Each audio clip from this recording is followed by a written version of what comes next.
Welcome to SM நம்ம channel. இன்றைக்கி நாம் சுட்டீஸ்லேருந்து பெரியவங்க வரைக்கும் எல்லாருக்கும் ரொம்ப பிடிச்ச சூப்பரான சிக்கன் பிரியாணி எப்படி பண்ணுறதுன்னு பார்க்கலாம். அதுக்கு தாளிப்புக்கு தேவையான பட்டை, கிராம்பு, ஏலக்காய், பிரியாணி இலை, பெருஞ்சீரகம், கடற்பாசி, அன்னாச்சிப்பூ எல்லாமே ரெடியாக எடுத்து வச்சுக்கோங்க. இதுதான் ரொம்ப ரொம்ப இம்பார்ட்டன்ட். இது இல்லாமல் பிரியாணி கிடையாது.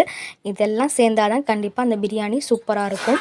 நம்ம ஃபஸ்ட்டு நம்ம எண்ணெய் ஊற்றுவோம் இல்லையா, அந்த எண்ணெய் நீங்கள் சமையல் என்ன பிராண்ட் எண்ணெய் யூஸ் பண்ணாலும் அது கூடவே 2 ஸ்பூன் நெய் யூஸ் பண்ணி பாருங்கள். அதோட ஸ்மெல்லும் டேஸ்ட்டும் சூப்பராக இருக்கும். நிறைய பேர் பிரியாணி ரெடியாகி இறக்கும்போது நெய் விட்டுட்டு இறக்குவாங்க. ஆனால் நீங்கள் இதை ஃபஸ்ட்டே தாளிக்கிறதுக்கு முன்னக்கூட்டியே அந்த எண்ணெயோடவே நெய் சேர்த்து பாருங்கள், சூப்பராக இருக்கும். இப்போ எண்ணெய் சூடானதும் நம்ம தாளிக்கிறதுக்கு எடுத்து வச்சுருக்க பட்டை, கிராம்பு, ஏலக்காய், அன்னாச்சிப்பூ, பிரியாணி இலை, பெருஞ்சீரகம் அந்த எல்லா பொருளையும் போட்டு நல்லா பொரிஞ்சு வர வரைக்கும் நல்லா வதக்கிடுங்க. அண்ட் ரொம்ப இம்பார்ட்டன்ட், இந்த நான் சொல்கிற சின்ன சின்ன டிப்ஸையும் நீங்கள் நல்லா நோட் பண்ணி வச்சுக்கோங்க. நிறைய பேர் பிரியாணி இலை ஃபஸ்ட்டே போடுவாங்க. பட் நீங்கள் இந்த பட்டை, கிராம்பு, ஏலக்காய் எல்லாம் போட்டு கொஞ்சம் லைட்டாக பொரிஞ்சதுக்கப்புறம் போட்டிங்கன்னா அந்த இலை கரெக்டான பதத்துக்கு சூப்பரான ஸ்மெல் கொடுக்கும், நல்லாயிருக்கும். நீங்கள் ஃபஸ்ட்டே போட்டிங்கன்னா ஒரு மாதிரி இருக்கும். நீங்கள் ட்ரை பண்ணி பாருங்கள், நான் சொல்கிற மாதிரி கண்டிப்பாக சூப்பராக வரும். இப்போ பாருங்கள், அது பெருஞ்சீரகம் எல்லாமே நல்லா பொரிஞ்சு வருது இல்லையா. இந்த பொரிஞ்சு வந்ததுக்கப்புறம் நம்ம பெரிய வெங்காயம் ஆட் பண்ணிக்கலாம். இன்னொரு முக்கியமான விஷயம் என்னென்னா, பிரியாணிக்கு நீங்கள் எவ்வளோ பெரிய வெங்காயம் சேர்த்தாலும் அது நல்லா தான் இருக்கும். ஆனால் தக்காளி கொஞ்சம் கம்மியாகவே சேர்த்துக்கோங்க. இப்போ நான் 1 கிலோ பிரியாணிக்கு 2 தக்காளி தான் எடுத்திருக்கேன். பட் பெரிய வெங்காயம் நீங்கள் சேர்க்குறது உங்கள் இஷ்டம், எவ்வளோ நாளும் சேர்த்துக்கலாம், அது ரொம்ப நல்லாவே இருக்கும். இப்போ பெரிய வெங்காயமும் பச்சை மிளகாவும் போட்டு நல்லா வதக்கி எடுத்துடுங்க. அண்ட் அதுக்கப்புறமா தக்காளி ஆட் பண்ணுங்கள். தக்காளி ரொம்ப சேர்த்திங்கன்னா கொஞ்சம் புளிப்பு சுவை மாதிரி தெரியும். அதனால தான் தக்காளி கொஞ்சம் கம்மியாக சேர்க்க சொல்கிறேன். இப்போ பாருங்கள், பச்சை மிளகா, தக்காளி, பெரிய வெங்காயம் 3 வெந்துட்டு இருக்கும்போதே நம்ம லெக் பீஸ் ஃபஸ்ட்டு போட்டு லைட்டாக அதோட அந்த மசாலாவோட நல்லா பரட்டி விட்டுருங்க. ஏன்னா லெக் பீஸ் கொஞ்சம் வேகிறதுக்கு லேட் ஆகும். அதனால் ஃபஸ்ட்டே நீங்கள் லெக் பீஸை போட்டு கொஞ்சம் வெந்ததும் அதுக்கப்புறமா மற்ற பீஸை போட்டு நீங்கள் வேக விட்டிங்கன்னா அது எல்லாமே ஒன்று போல் வெந்து வரும். இல்லைனா நீங்கள் லெக் பீஸ் கொஞ்சம் வேகாமல் இருக்கும், மற்ற பீஸ் கொஞ்சம் சீக்கிரமாக வெந்து ஒரு மாதிரி இருக்கும். அதனால் இப்போ பாருங்கள், அந்த மசாலா நல்லா பரட்டி விட்டுட்டோம். மூடி போட்டு 2 நிமிஷம் கழித்து எடுத்துட்டோம். அது கொஞ்சம் வெந்திருக்குது தெரியுதா உங்களுக்கு. அதுக்கப்புறம் அந்த மற்ற பீசஸ் இருக்குல்ல, சிக்கன் பீசஸ், அதை ஆட் பண்ணிவிடுங்க. ஆட் பண்ணிவிட்டு திரும்ப அதை பரட்டி விட்டுட்டு அதுக்கும் ஒரு 2 நிமிஷம் வேகிறதுக்கு கொடுங்க. இப்போ எல்லாமே லெக் பீஸ் அண்ட் மற்ற பீசஸ் எல்லாமே ஒன்று போல் சேர்ந்து வெந்து வரும்.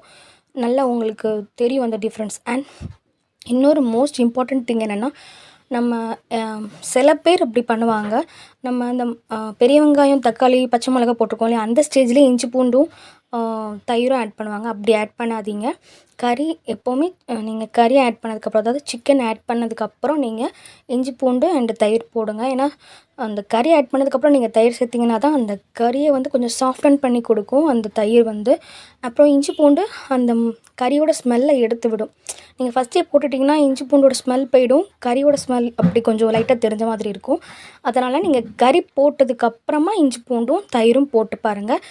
நான் சொல்கிறதெல்லாம் கண்டிப்பாக நோட் பண்ணி வச்சு பாருங்கள்.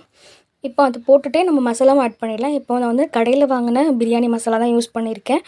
நம்ம வீட்டில் பிரியாணி மசாலா எப்படி பண்ணுறதுன்னு ஒரு வீடியோ போடுறேன், அதுவும் கண்டிப்பாக பாருங்கள். இப்போ பிரியாணி மசாலா, வத்தல் பொடி, மிளகு பொடி, அப்புறம் இந்த கறிக்கு தேவையான உப்பு. நம்ம எப்போவுமே ஒரு டிஷ் பண்ண போகிறோன்னா நம்மளுக்கு மொத்தமாக போட்டோன்னா ஃபஸ்ட்டே வெந்ததில் கொஞ்சம் உப்பு இல்லாமல் போயிடும். ஸோ அதனால் நம்ம இப்போவே கறிக்கு தேவையான அளவுக்கு உப்பு போடுறோம். அப்புறமா அரிசி போட்டதுக்கு அப்புறமா அரிசிக்கு தேவையான அளவுக்கு உப்பு போடுறோம். பாருங்கள், கறி கொஞ்சம் வெந்து வர்றதுக்காக கொஞ்சமாக தண்ணி விட்டுருக்கோம். அப்புறம் கறி வெந்து வர ஸ்டேஜில் அதுலேருந்தும் கொஞ்சம் தண்ணி விடும். இப்போ மூடி போட்டு நான் 2 நிமிஷம் வெந்ததுக்கப்புறம் திரும்ப தனியாக என்னென்னு சொல்லிட்டேன். நம்ம தேவையான அளவுக்கு தண்ணி விட்டுக்க போகிறோம். இப்போ நான் சீரக சம்பாவில் தான் பிரியாணி பண்ண போகிறேன். எந்த கப்பில் நீங்கள் அரிசி எடுத்துருக்கீங்களோ அதே கப்பில் 1க்கு 1.25. நான் ஊற வச்சுருக்கனால 1.25 சொல்லியிருக்கேன். நீங்கள் ஊற வைக்காமல் அப்போ தான் அரிசி கழுவி போடுறீங்கன்னா இருந்தால் 1.5 கப் தண்ணி எடுத்துக்கலாம். நான் ஊற வச்சிட்டனால 1.25 கப், 1க்கு 1.25ங்கிற அளவில் தண்ணி எடுத்து சேர்த்துக்கிறேன். அப்புறம் உங்களுக்கு ஃபுட் கலர் தேவைன்னா நீங்கள் ஆட் பண்ணிக்கோங்க, இல்லைனா ஸ்கிப் பண்ணிக்கலாம். இப்போ நம்ம அரிசி போட்டிருக்கோம் இல்லையா, அதுக்கு தேவையான அளவுக்கு உப்பு போட்டுட்டு நல்லா கிளறி விட்டுட்டு மூடி போட்டு வேக விட்டுட்டோன்னா சூப்பரான சிக்கன் பிரியாணி, சீரக சம்பா சிக்கன் பிரியாணி ரெடி. இப்போ நம்ம கொத்தமல்லி புதினா போட்டு நல்லா லைட்டாக பரட்டி விட்டுட்டு கிளறி எடுத்துட்டோன்னா சூப்பரான சிக்கன் பிரியாணி தயார். கண்டிப்பாக ட்ரை பண்ணி பாருங்கள். நம்ம சேனலை சப்ஸ்கிரைப் பண்ணுங்கள், லைக் பண்ணுங்கள், ஷேர் பண்ணுங்கள். ட்ரை பண்ணி என்ஜாய்